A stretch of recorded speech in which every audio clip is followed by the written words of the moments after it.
মহাশিবরাত্রি, আর মহাশিবরাত্রির পুণ্য লগ্নে পুণ্য স্নান করার উদ্দেশ্যে প্রয়াগরাজে মহাকুম্ভ মেলাতে লক্ষ লক্ষ তীর্থযাত্রী ও ভক্তরা ভিড় জমাচ্ছে মহাকুম্ভতে সঙ্গমে স্নান করার উদ্দেশ্যে।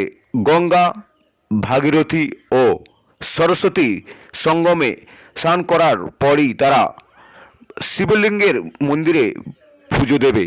তবে এই যে মহাযোগে পুণ্য স্নান করার জন্য ভোর থেকেই মহাকুম্ভ সঙ্গমে স্থলে লক্ষ লক্ষ ভক্ত ও তীর্থযাত্রীরা স্নান করছে।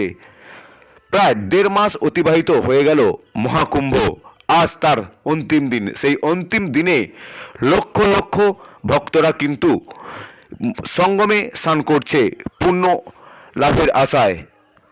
তবে ইউপি সরকারের পক্ষ থেকে পুরো প্রয়াগরাজ এলাকা জুড়ে করা নিরাপত্তায় চাদরে মুড়ে ফেলা হয়েছে ইউপি সরকারের পক্ষ থেকে। কারণ এর আগে মহাকুম্ভতে যে সমস্ত তীর্থযাত্রীরা গিয়েছিল তারা সমস্যা ও দুর্ঘটনার কবলে পড়েছিল। সেই সমস্ত কথা মাথায় রেখে আজ মহাশিবরাত্রি, সেই মহাশিবরাত্রিতে লক্ষ লক্ষ তীর্থযাত্রীরা প্রয়াগরাজে ভিড় জমাচ্ছে।